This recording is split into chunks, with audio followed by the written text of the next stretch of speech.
Hello, welcome, Cabbage here. Let's have a look at Final Fantasy Brave Exvius, and then this will be a look back at 2018. And then I'm going to be looking at my top 10 favorite units from the last year. And then they won't be put in any order, like I'm not going to put like one unit over another. But I have like some categories, and then I'll pick the unit that I liked the best, one for each of those categories. And yeah, these are all 7 stars, of course.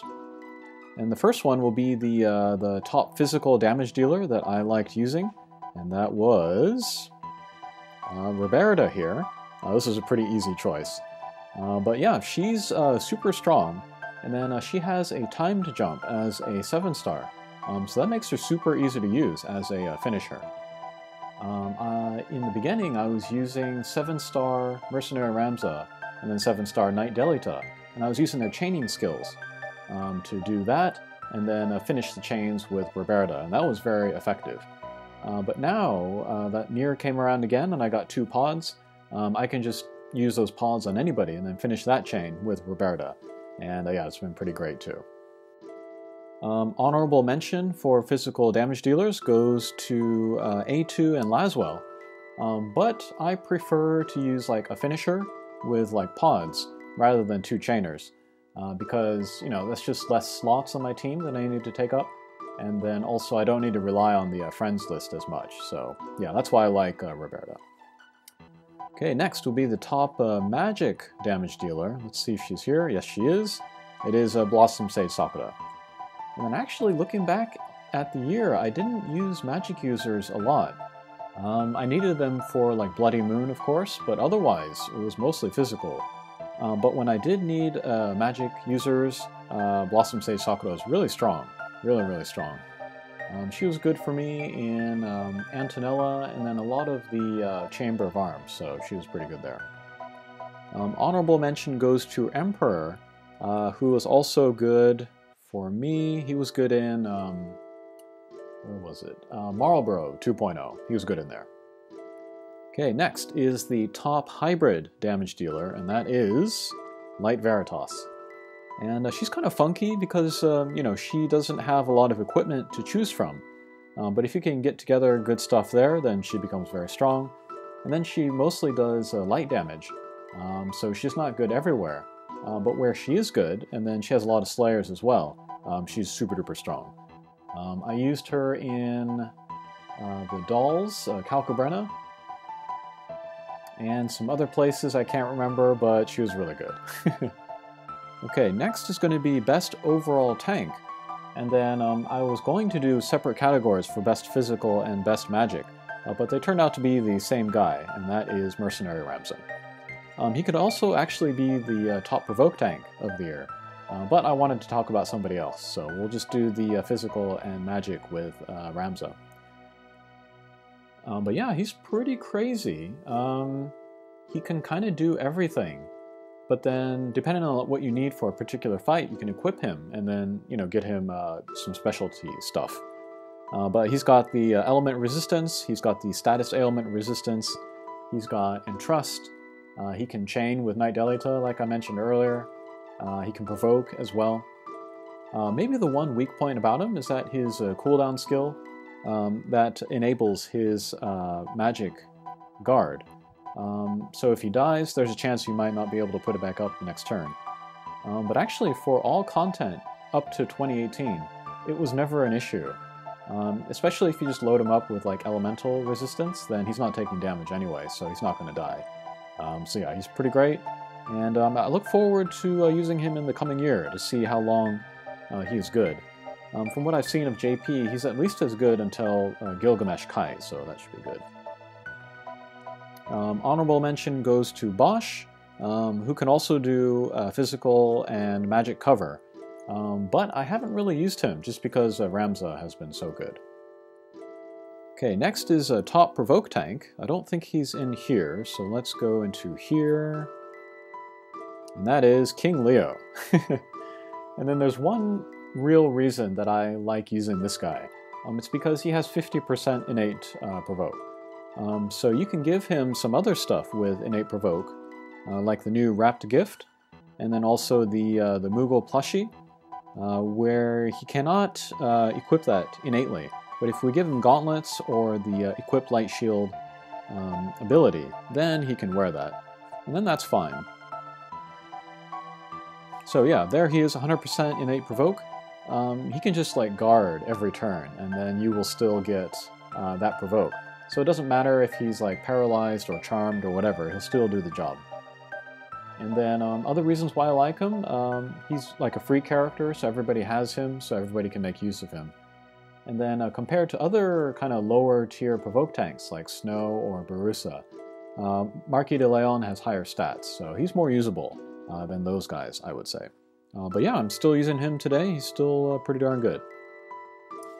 And then honorable mention goes to Noctis, who has 20% innate evade, and then also an innate provoke action. So he's pretty easy to build up to 100% evade, and then you can provoke with him.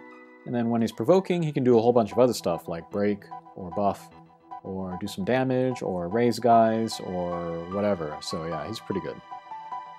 Okay, top healer for the year is Ayaka. She kind of wins by default because she's my only healer that I really have. Honorable mention goes to Rena, who's also really good, but I don't use as much. But Ayaka has like healing, re-raise, MP recovery, stop resist, stop removal, charm removal, HP barriers, and everything. So yeah, she's really good. The top breaker of the year is going to be 2B. And yeah, I was very lucky to get her. I pulled one of her by accident, and then I got the second one on a daily with like 3 days left of the banner. But yeah, that's basically all I use her for. I give her the Virtuous Contract, so she gets that break on her limit break, and then I just use that. I don't really use her as a damage dealer with her limit break. I know a lot of people do, but I don't really need her for that. And so actually, if she never got her global buff with the break on her limit break, maybe I would never use her, so I'm very grateful for that limit break. Honorable mention goes to Lid, who's still great as a 6-star. I'm really looking forward to getting her as a 7-star, and then she might just replace 2B just completely. But 2B, just one note, she's a little bit tricky to sort of get the turns right, so that you can make sure that there's always a break on all of the enemies. But if you do get it right, then yeah, she's pretty great. Okay, top support character of the year, and then support can mean a lot of things, but ZARGABAATH does almost all of it.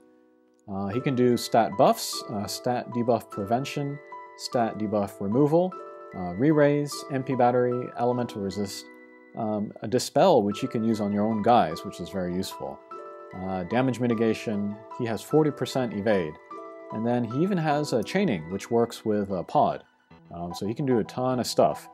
I've been using him actually as a 6-star even before he got his enhancements, but I've been using him ever since then, and he's been great. Also good support honorable mention goes to Noctis, who I mentioned earlier for all the same reasons. And then ZARGABAATH and Noctis, they're like the best characters to use as solo characters, like against bosses, because you need that self-sustainability and then also evade, and then both of them have that. Noctis is better at damage, ZARGABAATH is better at, like, you know, buffing up your team. So depending on what you need, you can choose between the two. Okay, next is the top all-rounder, which again is kind of a vague term, but I'm going to pick Ace for that, because he can do a lot of stuff as well, and a lot of kind of weird niche stuff, which comes in handy like when there's not a lot of other characters available to do that. But like MP battery, element imperil, damage mitigation, non-elemental magic damage, and then he can instantly fill the Esper gauge with his type 0 ability, and then his limit break is also really strong. It's like one of those funky attacks which is a physical attack, but it scales off of the enemy's spirit, so it does unusually high damage, and you can give him elements and slayers, physical slayers, and it'll all work for that. So he's good for like one-punch builds or parties. Okay, and then the 10th character, who's going to be the most fun character of the year, is Veritas of the Flame. And yeah, I made it a policy of mine to level up all of my 7 stars to level 120 and then give them a try, just to see if anybody surprised me. And Veritas of the Flame was definitely one of those. But he got a global buff, which really speeds up his cooldown skill, the Red Inferno, and this is really strong. And yeah, it comes out twice as fast as the JP version, so that makes him twice as usable, I would say, in places where you need fire damage. If you don't need fire damage specifically, he can imbue himself with 3 other elements, so that makes him really versatile, actually. And then he can also use fixed dice, which is also fun. And then, you know, just watching him, swing that axe around is a lot of fun. So he's very fun to use. I've used him a lot, beat a lot of content with him. Honorable mention goes to Balthier, who kind of plays similarly to Veritas of the Flame.